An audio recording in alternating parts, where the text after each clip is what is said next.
Om Shanti. Good morning.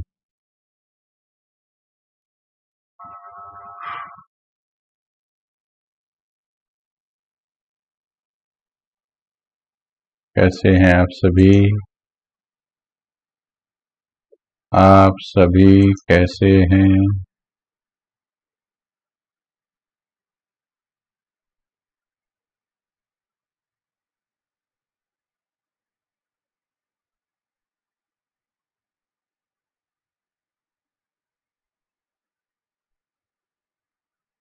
ऊर्जा का level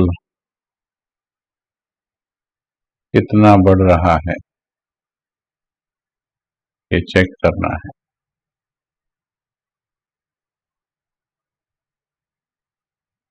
बाबा कहते एक पल भी ठहरती कला नहीं होनी चाहिए।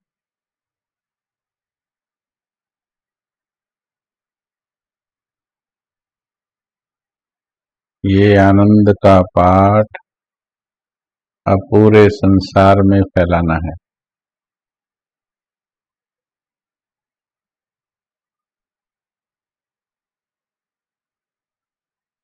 इसी की आवश्यकता है आज, पूरे संसार को आवश्यकता है। इवन जो ज्ञानी है, ज्ञान मिलने के बाद पहले तो बहुत खुशी हुई, लेकिन धीरे धीरे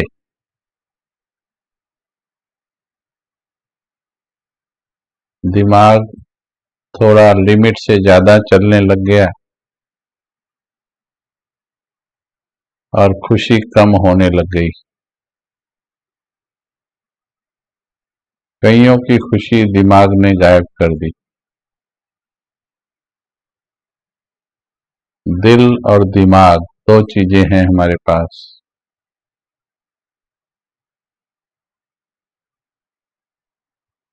जब दिल जब सच्चे दिल की सुनी जाती है तो दिमाग की कम इस्तेमाल होता है। जब से दिमाग ज्यादा यूज करने लगे हैं तब से झगड़े ज्यादा बढ़ गए। हर किसी का दिमाग दूसरे से टकरा रहा है। तो दिल और दिमाग दोनों में बैलेंस रखना जरूरी है। आज दिल दिमाग के नीचे दब गया है। फीलिंग्स, जो शुद्ध फीलिंग्स हैं, वो दब गई हैं नीचे। फिर वो चाहे इंसान की इंसान के प्रति हो, शुद्ध फीलिंग दब गई। टेम्परेरी फीलिंग, विकारी फीलिंग, वो तो खूब चल रही है। नेगेटिव फीलिंग वो अच्छी तरह से मन कैच कर रहे हैं, परंतु पॉजिटिव, एलिवेटेड, शुभ भावना, शुभ कामना की फीलिंग, वो फीलिंग दब गई, नीचे चली गई। जिस प्रकार से धरती में पानी गहरा चला गया, वैसे ही दिलों में प्यार गहरा चला गया। वहां भी ड्रिल करनी पड़ती है, यहाँ भी दिल की ड्रिल करनी पड़ती है। जितना दिल की ड्रिल करेंगे, दिल के भीतर जाएंगे, जैसे खुदाई करते करते, ड्रिल करते करते ऊपर से सख्त दिखने वाली धरती के भीतर पानी का कुआं निकल आता है, ऐसे ही दिलों को भी ड्रिल करते करते करते प्रेम का समंदर निकल आता है। इसलिए बाबा कहते दिल से याद करो। हर चीज को बहुत अच्छी तरह से समझना है। मेरा कितना दिमाग चलता है, कितना दिल चलता है, कहाँ दिमाग चलाना है, कहाँ दिल चलाना है। देवताओं का क्या चलता है, दिमाग या दिल? देवता बनना है तो उनको कॉपी करना है। देवताओं में दिमाग, बाबा कहते जैसा आजकल दिमाग है वैसा दिमाग देवताओं में होता ही नहीं। देवता तो रॉयल बुद्धू होते हैं। वहां ना वजीरों की जरूरत है, तो दिमागों की वहां आवश्यकता ही नहीं है। पवित्र मनों से राज्य चलता है। हमेशा पवित्रता की प्रकंपन ही फैलती है, और पवित्रता सुख शांति की माता है, जननी है, मम्मी है। तो पवित्रता से सुख और शांति जन्म लेते हैं। और पवित्रता का जो आधार है वो है मस्तक में टिके रहना। हमेशा ये स्मृति रहना वहां पर सतयुग में कि मैं देह नहीं हूं, देह से न्यारी आत्मा हूं। यह देह है, मैं आत्मा हूं। यह देह है, मैं आत्मा हूं। ये न्यारा करने का अभ्यास बार बार बहुत करना है। देह अलग, मैं अलग, पता है, इसको महसूस करना है। जैसे गाड़ी में जब हम ड्राइविंग कर रहे होते हैं, हमें बिल्कुल क्लियरली महसूस होता है कि ये गाड़ी है, ये मैं हूं, सीट पर बैठा हूं और गाड़ी को ड्राइव कर रहा हूं, गाड़ी को चला रहा हूं।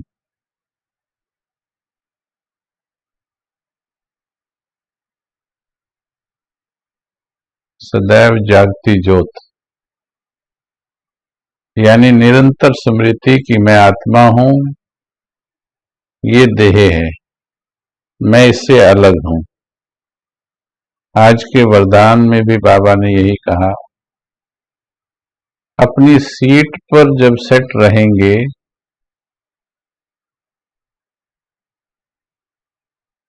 तो फिर कोई भी चीज आपको हलचल में नहीं ला पाई। सर्व शक्तियां अपने आप आपके पास आ जाएंगी। सीट पर सेट होना यानी तीसरा नेत्र जागृत करना, ये बहुत गहरा रहस्य है। हम इसी पर चर्चा कर रहे हैं और अनुभव करने का प्रयास कर रहे हैं। इसमें थोड़ा आपको धैर्यता से सुनना है। इसे हम भाषण के रूप में नहीं ले सकते, क्योंकि भाषण में सिर्फ ज्ञान होता है, इंफॉर्मेशन होती है। अनुभूति में ज्ञान पृष्ठभूमि में होता है, बैकग्राउंड में ज्ञान होता है, लेकिन फ्रंट में अनुभूति होती है। भाषण में फ्रंट में ज्ञान होता है, पृष्ठभूमि में अनुभूति खो जाती है।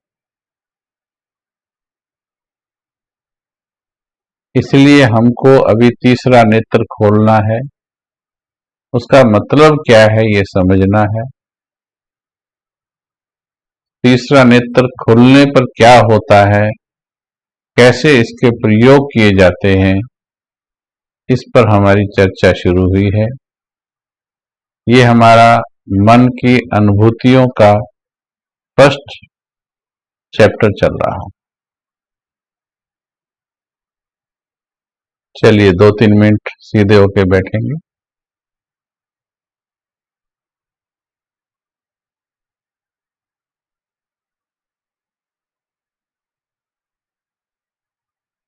स्थिर हो जाएं बिल्कुल।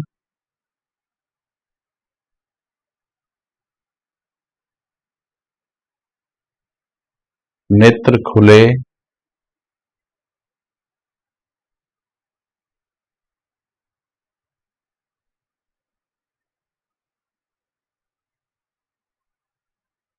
मैं आत्मा हूं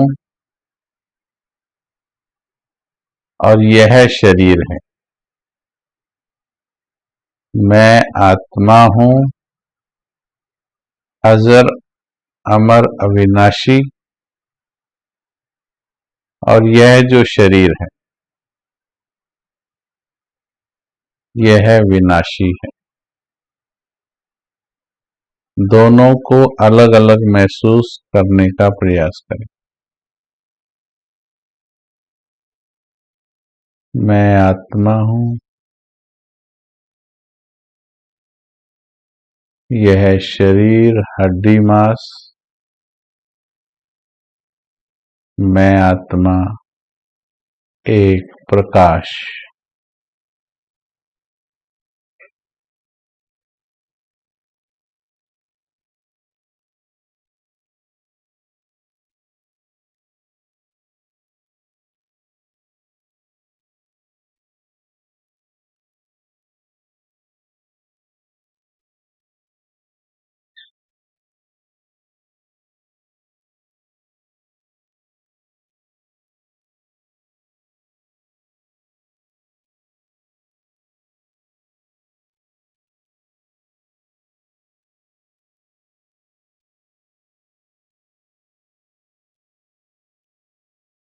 दोनों अलग अलग हैं, आत्मा और शरीर।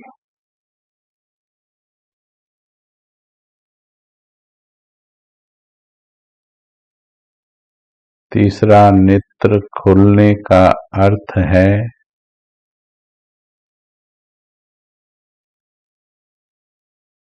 आत्मा अलग महसूस हो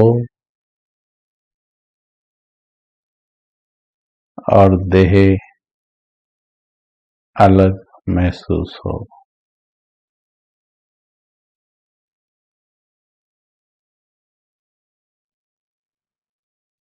चलिए, ओम शांति। तो यहां से हमारा ज्ञान का फाउंडेशन शुरू होता है और यहीं पर खत्म होता है।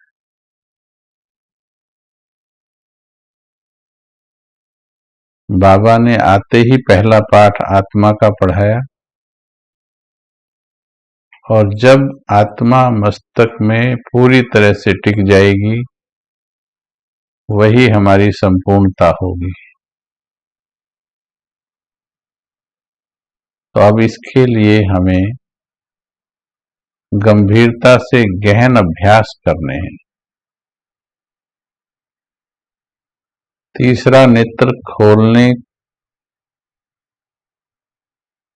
के लिए किस किस चीज की जरूरत है वो हम थोड़ा सा चर्चा करेंगे, फिर हम अनुभूति करेंगे। वैसे तो हम सभी बोलते हैं कि हमारा तीसरा नेत्र खुला है, परंतु तीसरा नेत्र खुलने का जो उदाहरण दिया गया है भक्ति मार्ग में, शंकर जी का दिया है कि जब शंकर जी का तीसरा नेत्र खुला, पहले बंद था फिर टिमटिमाता था, परंतु जब पूरा खुलता है तीसरा नेत्र तब सृष्टि का विनाश होता है। वास्तव में ये हमारे नेत्र की कहानी है। जब तक हमारा नेत्र टिमटिमाता है तब तक पुराना संसार यानी पुराने संसार के संस्कार पूरी तरह से हमारे अंदर से नष्ट नहीं होते। लेकिन जैसे जैसे नेत्र खुलता जाता है वैसे वैसे सत्य बोध बढ़ता जाता है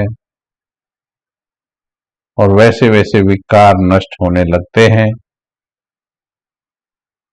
तीसरा नेत्र पूरा खुल जाना, खुला तो सभी का है, थोड़ा ज्यादा खुला सभी का है, लेकिन पूरा तीसरा नेत्र खुलना अर्थात संपूर्ण विकारों का विनाश, अर्थात आत्मा कर्मातीत, अर्थात आत्मा इस देह से न्यारी फरिश्ता बन जाएगी।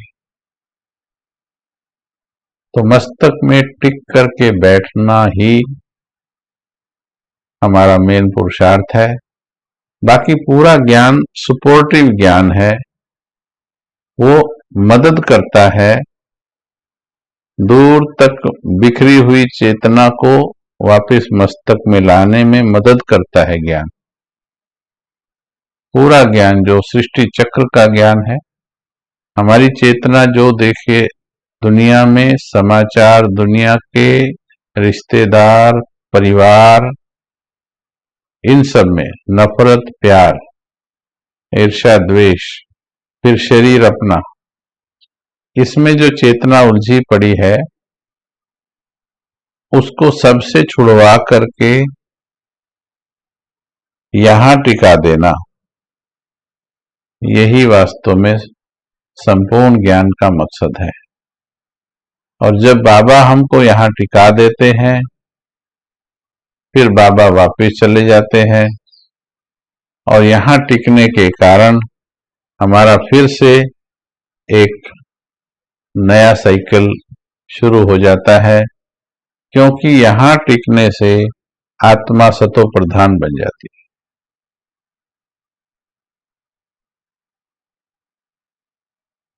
यहां टिकी हुई आत्मा सतो प्रधान होती है। मस्तक से जरा भी अगर हिलते हैं, चेतना यानी भान, आज भान की बात बाबा ने कही, देह विमान, ये भान बड़ा सूक्ष्म होता है। तो ये भान जो है देह देह के संबंधों का, वस्तुओं का, जरा भी भान आया आत्मा मस्तक के सिंहासन से हिल जाएगी। मस्तक के सिंहासन पर वही टिके रह सकते हैं निराकारी, निर्विकारी, निरहंकारी, जो बाबा के अंतिम महावाक्य थे साकार बाबा के। फरिश्ता बनने से पहले दादी के हाथ में हाथ लिया तो यही कहा, निराकारी, निर्विकारी, निरअहंकारी भव। इसमें जब चिंतन किया तो बड़ी अच्छी बात टच हुई। निराकारी यानी बिंदी, निराकारी तभी बन सकते हो जब निर्विकारी और निरअहंकारी होंगे। विकार का थोड़ा सा भी अंश या देह भान का थोड़ा भी अंश विकार का थोड़ा भी अंश या देह भान का थोड़ा भी अंश जो होगा वो मस्तक से हिलाएगा।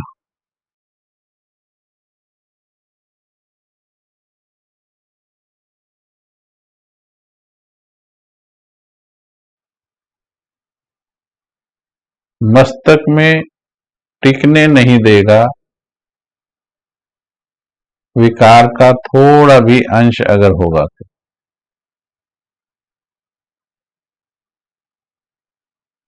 इसको बड़ी सूक्ष्मता से महसूस करना है कि तीसरा नेत्र खोलने का मतलब क्या होता है, फिर उसका अभ्यास सही विधि से कैसे किया जाए। ऐसे ही हम मेहनत तो सभी बाबा के बच्चे खूब कर रहे हैं, लेकिन जितना उसमें परफेक्शन आती चली जाएगी उतना ही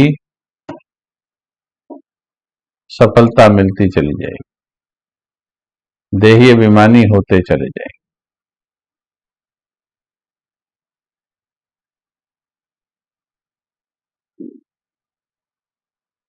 नंबर 1 पॉइंट, तीसरा नेत्र खुलने का मतलब है सत्य ज्ञान की स्पष्टता। सत्य ज्ञान की स्पष्टता। आत्मा क्या होती है, जैसे आज भी बाबा ने कहा कि वंडर है, छोटी सी आत्मा होती है, कैसे इसमें इतना पार्ट भरा होता है, सारा पार्ट। वंडर होना चाहिए, बाबा कहते हैं वंडर ऑफ द वर्ल्ड है। यहाँ 7 वंडर दिखाते हैं, ये वंडर ऑफ द वर्ल्ड सतयुग है जो उसमें। तो आत्मा क्या है, मैं कौन हूं, कैसी हूं मैं, अदृश्य हूं पर हूं कैसी, इसमें जितना आप गहरे घुसेंगे उतना इसमें बड़ी सूक्ष्मताएं पता लगेंगी। आप संपूर्ण चेतना का कंट्रोल संपूर्ण ज्ञान के आधार पर है, समझ के आधार पर है।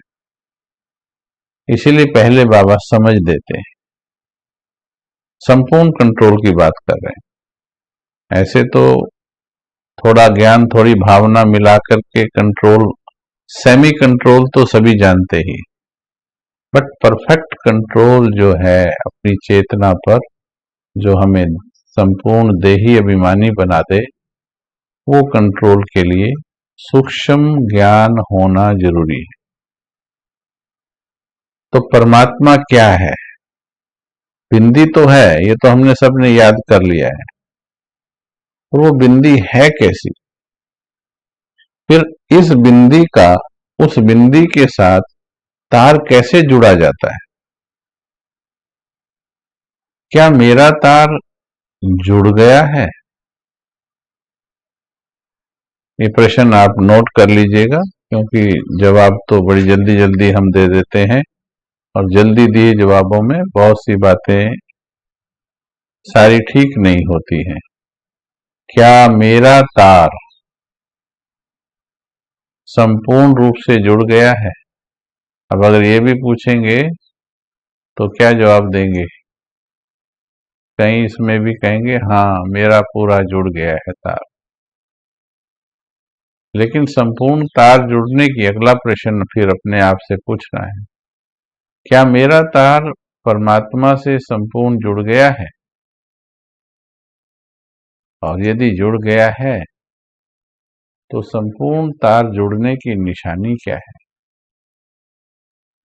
क्या वो निशानियां मेरे अंदर आ गई हैं। आ गई हैं तो मैं इस देह में क्यों बैठी हूं। देह में बैठना ही बताता है कि अभी कर्म बंधन बाकी है। कर्म बंधन बाकी होना बताता है कि अभी कुछ ज्ञान का चाहे 1% हो, अभी सूक्ष्मता उसकी स्पष्ट नहीं है, कोई हिसाब किताब बाकी है। उस हिसाब को काटने का ज्ञान अभी और गहरा जाना है। तो सत्य ज्ञान की स्पष्टता होना, ये तीसरा नेत्र खुलने की पहली निशानी। दूसरी निशानी है, जो सत्य ज्ञान की स्पष्टता हुई उसकी स्वीकार्यता हो जाए। मैं आत्मा हूं, ये सुनना अलग बात है, पर ये स्वीकार हो जाए हमारे मन को कि मैं आत्मा हूं, तो जब स्वीकार होता है तभी धारणा में आता है। 4 या 5 अवस्थाएं होती हैं। पहली अवस्था है सुनना, ज्ञान सुनना। दूसरी अवस्था है बुद्धि से स्वीकार करना, ठीक गलत। तीसरी अवस्था है उसे दिल के द्वारा स्वीकार करना, यानी मानना। दिल मानता है, बुद्धि स्वीकारती है। फिर जब दिल के ने मान लिया, फिर अभ्यास किया जाता है, और अभ्यास करते करते करते फिर वो हमारी धारणा में आ जाता है। तो जानना, स्वीकारना, पहले सुनना, जानना, स्वीकारना, मानना और धारणा, इस विधि से चीजें हमारे जीवन में आती हैं। तो सत्य ज्ञान की स्वीकारता होना जरूरी है। एक एक चीज जो बाबा ने कही, जो भी धारणाएं बताई, एक एक चीज की स्वीकार्यता, बाबा की कही बात में जरा भी नानुकुर नहीं करना, जरा भी नहीं। परिस्थितियां चाहे कितनी भी विपरीत हों, पर श्रीमत में मनमत मिस नहीं करना। नेक्स्ट, निरंतर सत्य ज्ञान की चेतना में रहते हुए कर्म में आना। जब हम, जैसे अभी हम बोलने का काम कर रहे हैं, आप सुनने का काम कर रहे हैं, सारा दिन हम कर्म करते हैं, लेकिन कर्म करते हुए भी निरंतर जैसे हमें इस देह का भान रहता है, इसके नाम का भी और इसके रूप का भी भान निरंतर रहता है। भले वो चेतन ऊपर नहीं है, स्मृति में नहीं है कि हमेशा मेरा नाम ये है, लेकिन फिर भी स्मृति में है, निरंतर है। और इसलिए जैसे ही कोई उस नाम को पुकारता है तो हमें कितना सेकंड लगता है उस तरफ खींचने में? सेकंड भी नहीं लगता है। तो ये निरंतर याद है ही हमको कि मैं पुरुष हूं, मैं स्त्री हूं, मैं फलाना हूं, फलाना नाम। पिछले जन्म का नाम याद नहीं है, वो भूल गए हैं, वो चेतना में दब गया है। इस जन्म का नाम और रूप दोनों याद है।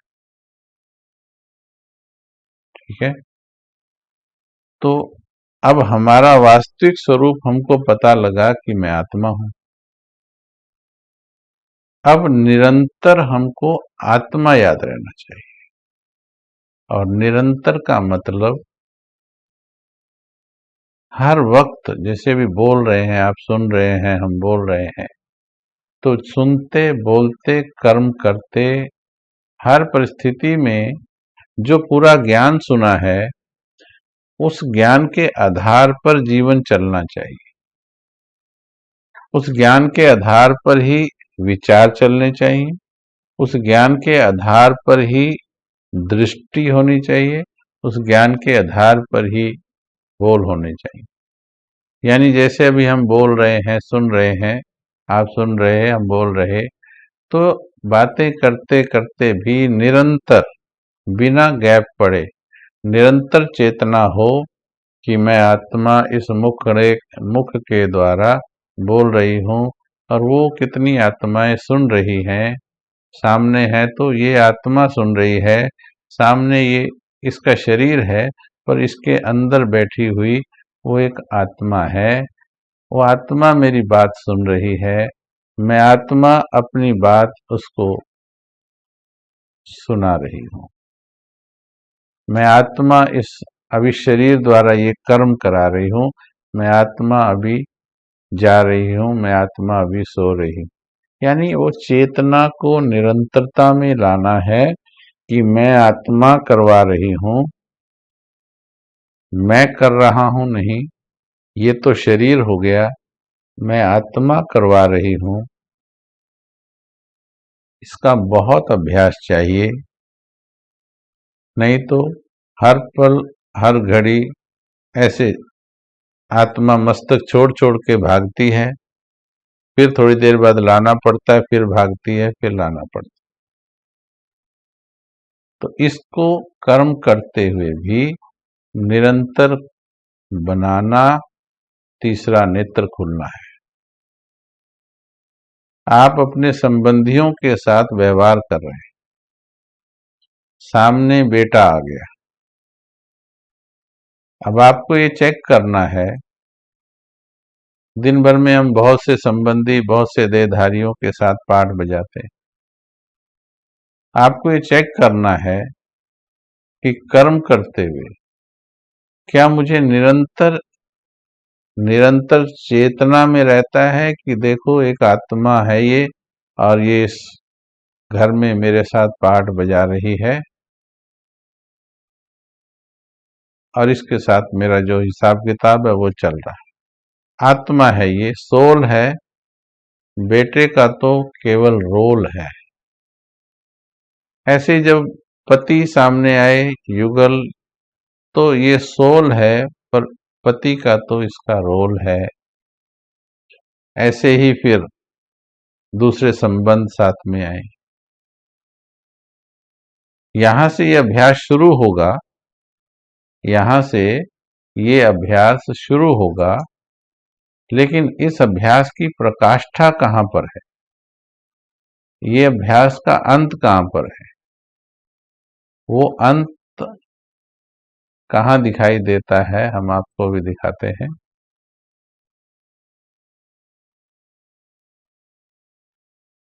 कि मैं आत्मा हूं, ये एक सोल है, पर पति का इसका रोल है, पत्नी का इसका रोल है।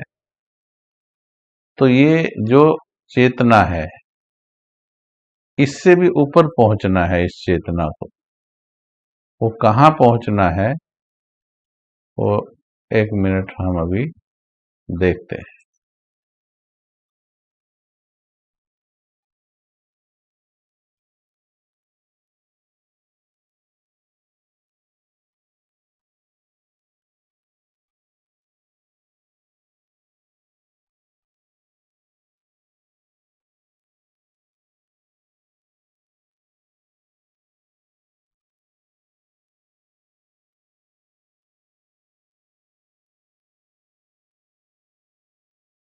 यहां देखेंगे,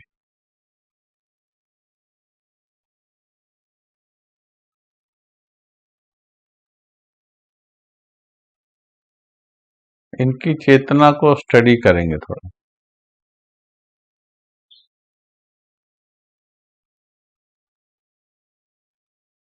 हमने एक क्लास में बताया था, 5-5.5 फुट का लक्ष्मी नारायण का चित्र लगा लीजिए। कईयों ने लगाया भी है।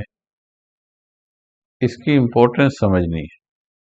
अभी यहां पर देखिए, इन आत्माओं में सोल कॉन्शियस की स्टेज कितनी प्रकाष्ठा पर है। तीसरा नेत्र संपूर्ण रूप से खुला हुआ है, टिका हुआ है। हमने अभी बताया ये सोल है, पति का रोल है, परंतु यहाँ पर ये वाली चेतना भी नहीं है कि ये मेरी पत्नी है, ये मेरे युगल हैं। इस चेतना से भी उपराम हो जाती है आत्मा। बाबा के साथ ऐसे संबंध जुड़ जाएगा, देहधारियों के बीच में पाठ बजाते हुए भी पाठ उन्हीं के साथ बजाएंगे, परंतु उस संबंध की चेतना, फिर उस चेतना से आने वाला रस, भटकन, आकर्षण। जैसे बच्चे से क्या आकर्षण है, मोह का आकर्षण होता है। वस्तु से लोभ का आकर्षण होता है। ऐसे अलग अलग संबंधों का अलग अलग आकर्षण है। वो आकर्षण मस्तक से आत्मा को खींच ले जाता है। परंतु यहां देखिए, इसमें ये आकर्षण भी नहीं है। इसे कहेंगे तीसरा नेत्र पूरा खुला होना। अब ये लक्ष्मी नारायण जब विचरण करते हैं पूरे सतयुग में, जो भी देवी देवता हैं, ये देखिए देवी देवता जो रास कर रहे हैं, रास का कार्य भी वहां होता है, लेकिन रास करते हुए भी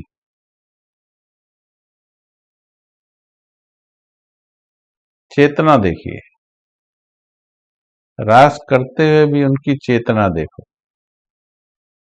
उनका ध्यान कहाँ रहता है। भले वो रास कर रहे हैं, रास करते भी चेतना मस्तक के बीच ही रहती है, वो हिलती नहीं है।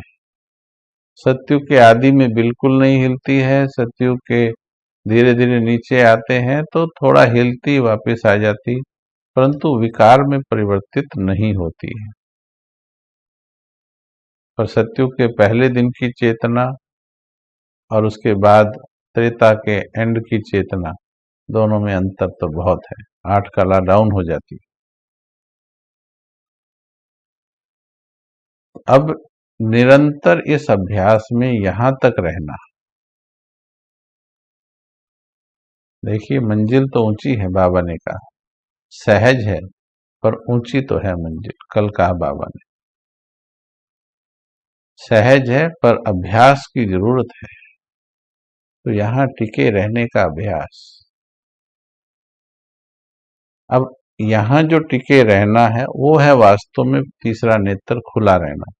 और जब मैं तीसरा नेत्र खुले हुए, मैं आंखें खोल के भी संसार में कर्म कर रही हूं, तो ज्ञान निरंतर मेरे साथ ही चल रहा है। जीवन के अंदर वस्तुओं को देखते भी ज्ञान चल रहा है, दृष्टि आकर्षित नहीं होगी। संबंधियों को देख करके भी अंदर ज्ञान ऐसा समा गया है कि उन संबंधों में आत्मा फंसेगी नहीं, यानी मस्तक छोड़कर आत्मा भागेगी नहीं। तब कहेंगे तीसरा नेत्र खुला है। उसको घर परिवार संसार छोड़कर भागने की जरूरत नहीं है, सन्यासी बनने की जरूरत नहीं है। उस परिवार में रहते ही बस अपनी चेतना को हमको अभ्यास के द्वारा, जो हम कर रहे हैं ना, भट्टियां कर रहे हैं, अभी तो समझ लीजिए सूक्ष्मता को, फिर भट्टियों में और उसमें इसके अभ्यास को पक्का करना है। पहले अच्छी तरह समझ लीजिए कि यहाँ टिके रहते हुए, फिर ज्ञान हर घड़ी चलते हुए, हर एक के साथ। अभी मैं आपके साथ बात कर रही हूँ आत्मा, तो मैं कर रही हूँ, मैं कर रहा हूँ नहीं हूँ। कर रहा हूँ बताता है, भले शब्द बोलना पड़ता है कई बार, पर ज्ञानियों के सामने वो बोलने की आवश्यकता नहीं। कर रहा हूँ मतलब मेरी चेतना है, मैं करण भाई हूँ। कर रही हूँ बोलना मतलब मैं आत्मा हूँ, इसके द्वारा एक्सप्रेस कर रही हूँ अपने आप को, अपने आप को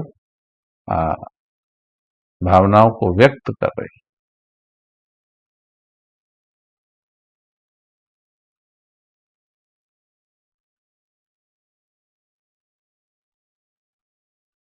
यानी वो चेतना यहां से जाए ही नहीं, मस्तक छोड़ के जाए ही नहीं। भले देखें साक्षी होके और कर्म भी करें, पर मस्तक छोड़ के भागे नहीं ऐसे। वो या तो विकारों के कारण भागती है, आकर्षण के कारण, या तो दूसरों के प्रभाव के कारण, या अपने अंदर के विकारों के कारण चेतना भागती है। इसलिए कहा निराकारी, निर्विकारी, निरअहंकारी।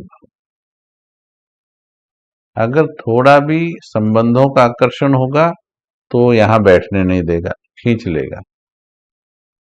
थोड़ा भी अंदर विकारों का प्रभाव होगा वो खींच लेगा।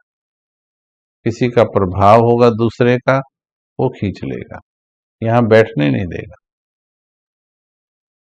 तो अभ्यास के द्वारा हमें यहाँ बैठना है। अब अभ्यास कैसे करना है? इसके लिए बैठ बैठ कर अभ्यास करना है। जैसे हमने जीवन में कोई भी चीज पक्की कैसे की है, जैसे शुरू में ABCD लिखते थे, तो ABCD को पक्का कैसे किया? बैठ बैठ कर प्रैक्टिस कर करके उसको पक्का किया। फिर देख लीजिए 8th 9th तक जिसने जितना पक्का कर लिया, 8th क्लास या 9th क्लास तक, उसके बाद मुश्किल ही किसी की हाथ की राइटिंग बदलती है, वो जीवन भर वैसी ही चलती है। क्योंकि जो अभ्यास कर लिया वैसा ही अभ्यास जीवन भर रहता है। A जैसे लिखना सीख लिया, B जैसा लिखना सीख लिया, फिर वो अंदर मेमोरी में फिट हो जाए। तो अभ्यास किसने कितना किया है इस पर निर्भर करता है। तो बैठ करके अभ्यास करने के लिए नंबर 1 पॉइंट जो आपको ध्यान में रखना है, संपूर्ण देही अभिमानी बनने के लिए सबसे जरूरी पॉइंट आप बताएंगे, चलो चिट चैट हो जाए। संपूर्ण देही अभिमानी बनने के लिए सबसे जरूरी पॉइंट क्या समझते हैं आप?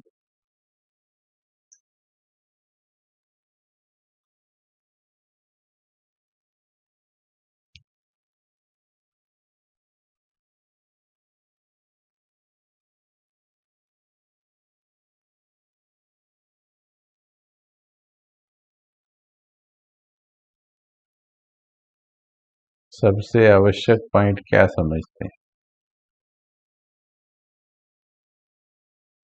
सीट में स्थित होना बता। उसके लिए भी जरूरी क्या है? मैं आत्मा हूं, इसके लिए भी जरूरी क्या है? स्मृति स्वरूप के लिए जरूरी क्या है? पवित्र होने के लिए जरूरी क्या है? प्रकाश स्वरूप में टिकने के लिए जरूरी क्या है? निश्चय होने के लिए जरूरी क्या है? स्थिर होने के लिए जरूरी क्या है? वैराग्य आने के लिए जरूरी क्या है? नष्टो मोहा होने के लिए जरूरी क्या है? जो भी लिख रहे हो इनके लिए भी जरूरी क्या है?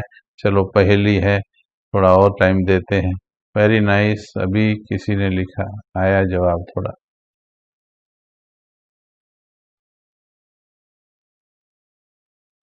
वेरी गुड, एक जवाब आया है अभी। अभी लॉटरी खुलेगी आपकी। चलिए अभी उनका उनका नाम मैं लिख लेता हूँ, अभी आगे भाग जाएगा नाम। चलो आगे देखते हैं, एक दो का और आता है तो। हम्म क्या जरूरी है बताइए? बहुत जरूरी है वो। ज्ञान जरूरी है, याद जरूरी है, बैठना जरूरी है। हाँ हाँ हाँ, सर्व संबंध जरूरी है, आत्माभिमानी, इन सब के लिए भी क्या जरूरी है? अटेंशन जरूरी है। Very good. और अभी अभी एक ही उत्तर दिखाई दिया मेरे को, किसी का बीच में निकल गया हो तो बात अलग है। एक ही उत्तर आया है, देखो जरा। अब सबके मन में लड्डू फूटेगा, मेरा उत्तर ठीक होगा, है ना? अभी बताएंगे तो फिर वो लड्डू फूट जाएगा दूसरे तरीके से, फिर सबको लगेगा वही तो है मेरे वाला उत्तर, है ना? यही तो मैंने बोला था, हद की बातों से एकदम मुक्त, ये बोल रहे हैं नहीं, इन सब के लिए आवश्यक है। चलिए ओके, अच्छी भाग दौड़ हो गई। आपके प्रश्न का उत्तर गलत नहीं है, परंतु ये सब धारणाएं हो ही नहीं पाएंगी। ये धारणाएं हो ही नहीं पाएंगी। मैं इसलिए थोड़ा उसका क्रेज बना करके आपको सुना रहे हैं कि वो अंदर प्रिंट हो जाए क्या है। हम्म ये धारणाएं हो ही नहीं पाएंगी अगर अमृत वेला ठीक नहीं है तो। गौरी मोदी जी ने जवाब दिया था, उनके लिए हम सब ताली बजाएंगे। बाकी सबके जवाब सेकेंडरी स्टेज पर आते हैं। कैसे पता ले? अमृत वेला ठीक होगा तो देही अभिमानी बनेंगे, या देही अभिमानी बनेंगे तो अमृत वेला ठीक होगा? शुरू क्या है? मुर्गी पहले आई कि अंडा पहले आया? है तो चक्र दोनों का, लेकिन फिर भी पहले क्या है? हाँ जी। शरीर को भी भूलना कैसे संभव होगा? अंतर्मुखता का भी समय कौन सा है? हाँ, तालियां बजिए, गौरी मोदी जी के लिए तालियां बजिए। ठीक है, अभी वो आप देख लीजिए। अच्छा उत्तर ठीक बताया। और किसी ने अमृत वेला का नाम ही नहीं लिया, शायद एक दो ने लिया हो। हाँ, अमृत वेला सही होना। हाँ, पहले अमृत वेला ठीक होगा तब देही अभिमानी बनेंगे। दिन में देही अभिमानी बनने का वक्त ही नहीं होता है इतना कि दिन में देही अभिमानी बन जाओ फिर अमृत वेला ठीक होगा। तो दोनों में से पहला पॉइंट, वैसे दोनों एक दूसरे पे डिपेंड है, परंतु पहला पॉइंट है अमृत वेला पावरफुल है तो देही अभिमानी स्थिति पावरफुल होगी। ये ध्यान दीजिए। नहीं तो क्या हो रहा है, अमृत वेला वीक क्यों होता है? वो समझते हैं कि धीरे धीरे करके ठीक हो जाएगा। नहीं, अमृत वेला ठीक होगा तो सब ठीक हो जाएगा। डाटा ऐसे फीड कीजिए, धीरे धीरे अमृत वेला ठीक हो जाएगा, ये फीड किया हुआ है बहुतों ने। नो, रॉन्ग फीडिंग है ये। मान लीजिए, उदाहरण देते हैं आपको, धीरे धीरे से धीरे धीरे क्यों है, कमजोर संकल्प है। उदाहरण सुनिए अभी आप। मान लीजिए आपको ये बोल दिया जाए कि आपको कल सवेरे से, अच्छा ये बात आप चाहे अपने 10 साल के बच्चे को बोल दो या 15 साल के बच्चे को, 10 तो थोड़ा छोटा है, 15 साल के बच्चे को बोल दो कि बेटा रोज तुम्हें सवेरे 4 बजे 1 लाख रुपया मिलेगा। अगर रोज उठोगे तो 1 लाख रुपया मिलेगा, रोज उठोगे तो वो क्या बोलेगा? ठीक है, मैं धीरे धीरे अभ्यास करके 4 बजे उठना शुरू करूंगा। अभी नंबर 2 डालकर उत्तर लिखेंगे। क्या होगा, कितने दिन लगेंगे उसको अमृत वेला शुरू करने में? कितने दिन लगेंगे उसको अमृत वेला शुरू करने में? हाँ जी, 2 डाल के उत्तर लिखो। वो पहले अमृत वेला करेगा या धीरे धीरे अमृत वेला करेगा?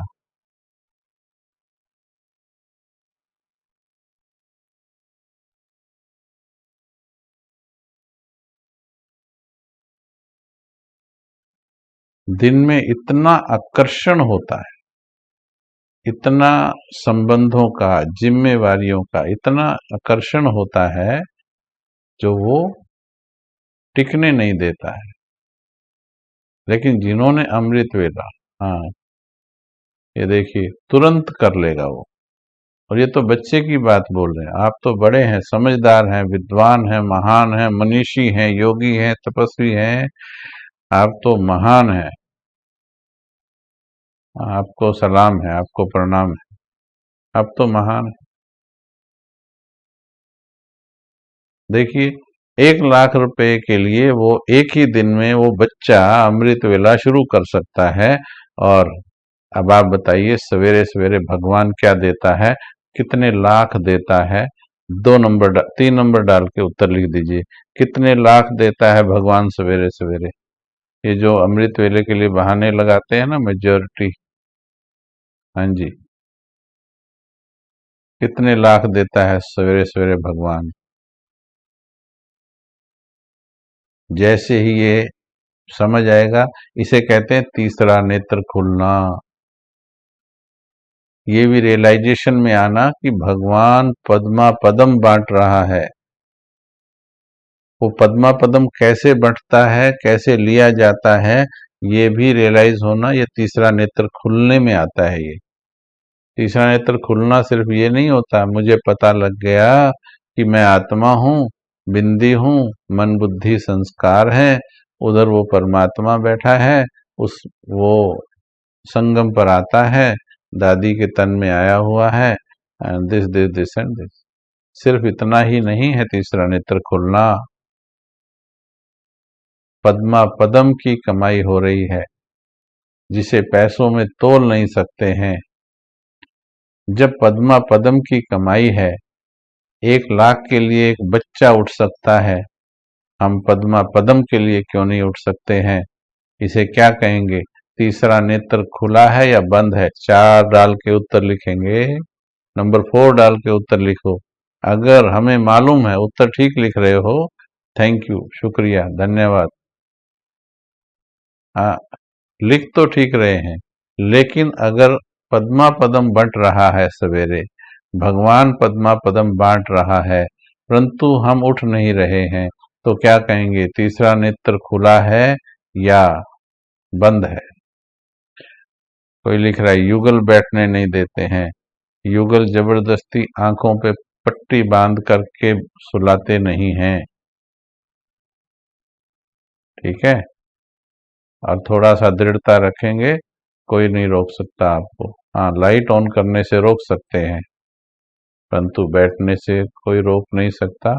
थोड़ा सा दृढ़ होना पड़ेगा, थोड़ा सा दृढ़ होना पड़ेगा अपने जीवन के लिए।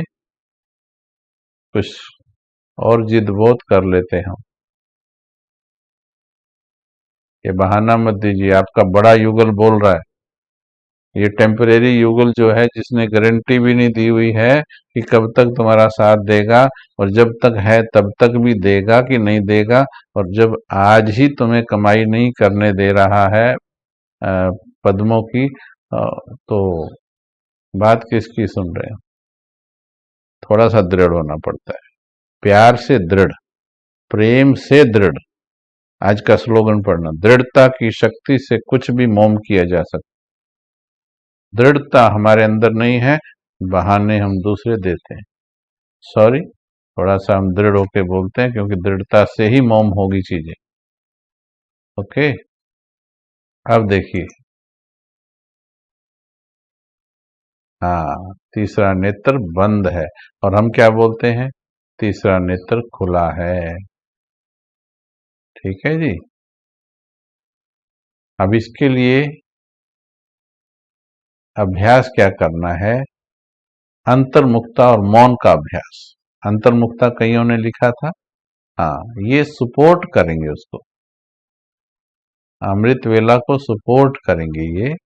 अमृत वेला अंतर्मुखता है तो अमृत वेला में मदद मिलेगी, लेकिन अमृत वेला अच्छा किया तो दिन में अंतर्मुखी रहोगे। तो अंतर्मुखता और मौन का अभ्यास आपको तीसरा नेत्र खोलने में मदद करेगा। जितना बोलोगे उतना ही चेतना दूर जाएगी, उतना ही मन भागेगा, उतना ही मस्तक पे टिक नहीं पाओगे। इसीलिए अमृत वेला तो टोटल शांत समय है, टोटल पीसफुल टाइम है। देहधारी सोए भी हुए हैं, जो विघन बन सकते हैं वो भी सोए हुए हैं, तो वो है नंबर 1 टाइम। भले 2 बजे नहीं कर पा रहे, वो हर्जा नहीं है, 4 बजे करो, 4 बजे से पहले 3 बजे करो, 3 से पहले फिर 2 बजे पे आ सकते हैं, ठीक है।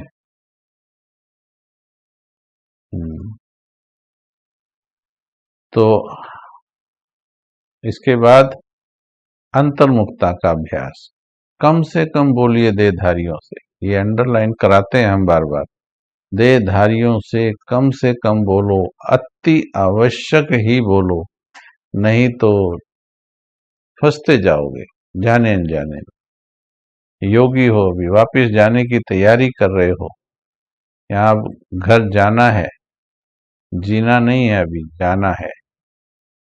तो उस तैयारी के लिए अंतर्मुखी, मौन, वैरागी, अंतर्मुखता, वैरागी, बेहद का वैराग्य, लगाव नहीं, कोई मेरा नहीं, एक बाबा दूसरा कोई नहीं, दूसरों के साथ जस्ट निभा रहे हैं, तोड़ निभा रहे हैं, तोड़ चुके हैं पर निभा रहे हैं, जोड़ चुके हैं ऊपर, तोड़ चुके हैं नीचे से, सिर्फ निभा रहे हैं, फाइनल हिसाब चुका रहे हैं, पर दिल नहीं लगाना है, दिल एक से लगाना है। Next, very important point, very very very important point, योग जब करना है, इसको लिख लीजिए जी। योग जब करना है, वैसे तो करने लगे हैं, आंखें खोल कर योग करना है। कोई लिखता है, भाई जी जब वो ज्यादा बातें करें तो क्या करें? दीवार से शिक्षा ले लो। दीवार के पास बैठ के कोई चुगली करता है क्या? किसी ने देखा कोई दीवार की तरफ मुंह करके बैठा है और बोल रहा है, और बहन जी क्या हाल है?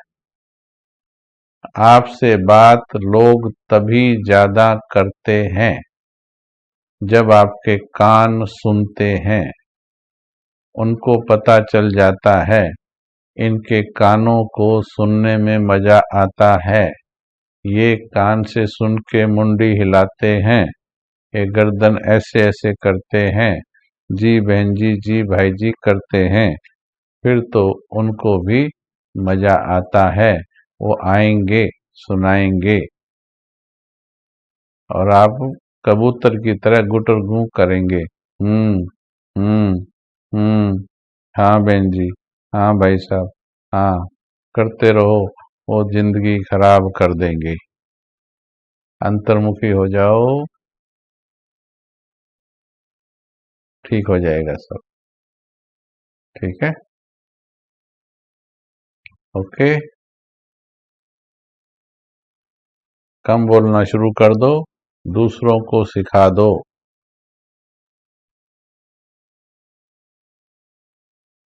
बोलेंगे लोग, बोलेंगे लोग तो। आप ऊपर की तरफ जाओगे, लोग टांग पकड़ के लटकेंगे आपके ऊपर। आप ऊपर जाओगे, वो कहते कहाँ चले, कहाँ चले, नीचे आओ, हमारे साथ ही रहो। और जो उनसे वो घबरा गया या कमजोर पड़ गया, वो आपको अपने साथ ही पूरी जिंदगी ऐसे ही खराब करवा देंगे। आप ऐसे बनो, खुद तो उड़ो ही उड़ो, 2 4 10 20 50 हजार 10 हजार को साथ लेके उड़ जाओ। ऐसे हमने तो ये निश्चित किया हुआ है। कोई मेरे पास बैठ के, डरते हैं हमारे से, डरते हैं लोग। भय दूसरे वाला भय नहीं है, चुगली, निंदा, व्यर्थ, फालतू समाचार सुनाने से डरते हैं हमारे से। हमारे पास वाले एक भाई को सारी सुनाते हैं, वो फिर हमको 2 4 सुनाने का निमित्त सुनाता है, तो हम कहते हैं तुमने अपनी बुद्धि का डस्टबिन खोला हुआ है, और लोगों को पता है ये कि इस भाई के पास जाएंगे तो इनके थ्रू करण भाई को बात पहुंचा सकते हैं, मेरे को सुनाएंगे तब देखेंगे, हमें कोई सुना नहीं सकता। नो एंट्री का बोर्ड लगाया है जी, नो एंट्री, नो वेस्ट। और ये कैसे लगता है? दृढ़ संकल्प द्वारा। आप केवल यहां ठान लीजिए, आप यहां ठान लीजिए कि मेरे साथ कोई व्यर्थ बातें ना करे, और मैं किसी से व्यर्थ बातें नहीं करूंगी। ये संगम युग प्राप्तियों के लिए मिला है, भगवान की बात सुनने और भगवान की ही बात सुनाने के लिए मिला है। मेरी जुबान किसी के साथ फालतू बात नहीं कर सकती, मेरे पास टाइम नहीं है, ऑलरेडी मेरे पास टाइम कम है, संगम युग खत्म हुआ जा रहा है, 85 वर्ष चले गए हैं, पता नहीं 2 4 मिलेंगे कि नहीं मिलेंगे, मेरे पास वक्त नहीं है, मेरा एक एक सेकंड कीमती है, भगवान वापस जाने वाला है, तो मैं भगवान को देखूं कि इन इंसानों को देखो।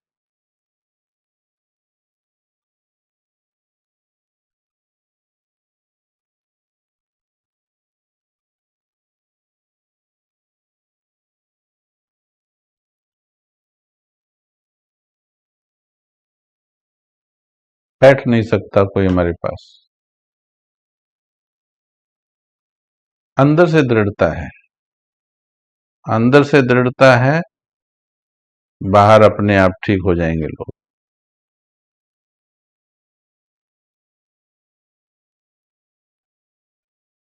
इसलिए अंदर से दृढ़ बनो। ठीक है जी। ये जो आंखें खोल करके योग वाला पॉइंट है, इसको कल पूरा एक्सप्लेन किया जाएगा। इसके पीछे साइकोलॉजी क्या है, क्यों करना चाहिए, वो सब कल हम चर्चा करेंगे। ठीक है, बात ठीक लगी? आपको भी टाइट तो नहीं लगी? हमको लगता है कि गलत बात करने से कोई हमसे डरता है। अच्छा ही है, मेरा टाइम तो वेस्ट नहीं करता है। गुड़ बनो, मीठा बनो, पर इतना नहीं कि मक्खियां भिनकने लगें। मीठे बनो, पर इतना नहीं कि लोग चिपकने लगें। सड़क पे भी चलते हैं तो थोड़ा गैप डालते हैं। ऐसे गाड़ी से गाड़ी लगा के चलेंगे तो एक्सीडेंट तो होगा ही होगा। गैप रखो हर रिलेशन में। हमारे तो 200-300 साल पहले वाले राजा भी अपने बेटे से भी गैप रखते थे। छोटा सा बच्चा, उसका भी कमरा अलग, ये राजकुमार का कमरा है। अपनी घरवाली का भी, हर घरवाली का कमरा अलग, ये फलानी रानी का, ये पटरानी का है, ये दूसरी रानी का, ये तीसरी रानी का है। राजा का महल अलग, रानी का महल अलग। गैप वो भी रखते थे। आज तो बस एक दूसरे के साथ चिपके पड़े। गैप रखिए हर रिलेशन में, दोस्त हो, संबंधी हो। किसी को अधिकार नहीं कि मेरे जीवन के इतने महान लक्ष्यों को वो नष्ट कर दें अपनी तुच्छ बातों से। नो एंट्री, बिल्कुल नहीं। No permission.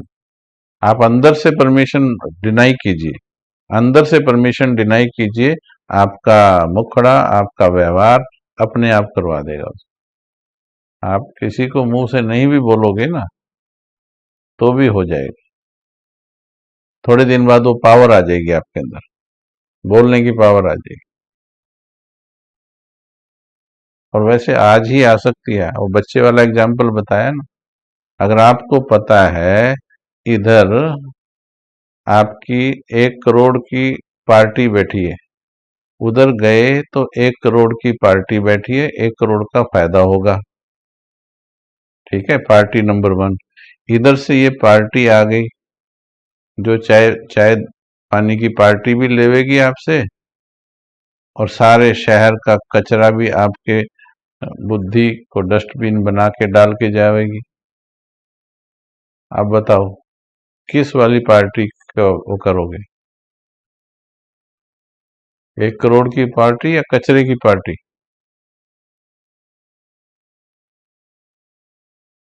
इधर बाबा बैठा, इधर इंसान वक्त खराब करने बैठा। एक दिन में डिसाइड कर लोगे।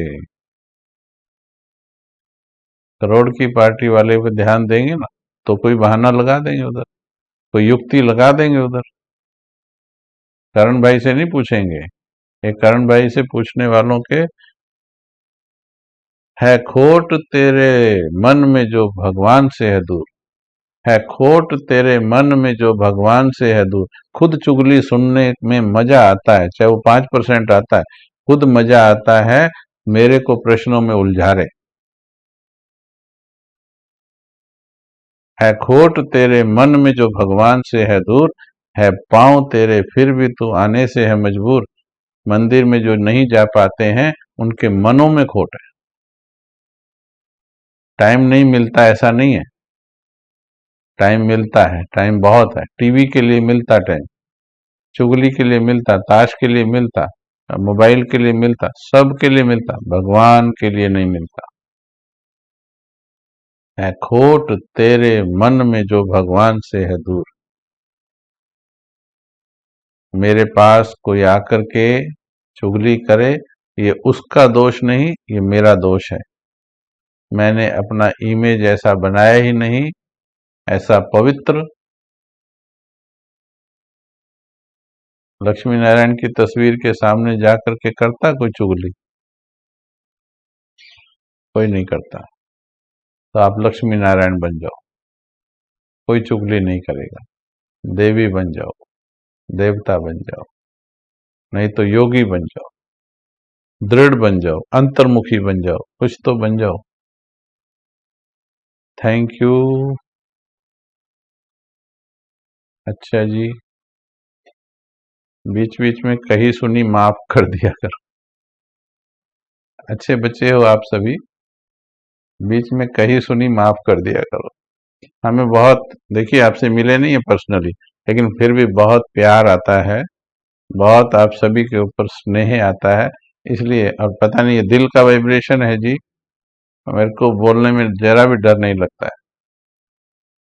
क्योंकि कोई बुरा बोलेगा तो मेरे को थोड़ा भी देर नहीं लगती ऐसे करने में। अगर आप में से कोई बोलेगा ना ये क्या बोलता है करण भाई, योगी को ऐसा थोड़ी बोलना चाहिए, तो मेरे को एक सेकंड नहीं लगता ऐसा करने में। ओम शांति। बुरा लगे तो डस्टबिन में डाल दीजिए, अच्छा लगे तो आज ही धारण कर लीजिए। ओके, थैंक यू, बहुत बहुत शुक्रिया। कल फिर आंखें खोलकर योग करने की साइंस समझेंगे, उससे फायदे क्या हैं और क्यों करना चाहिए।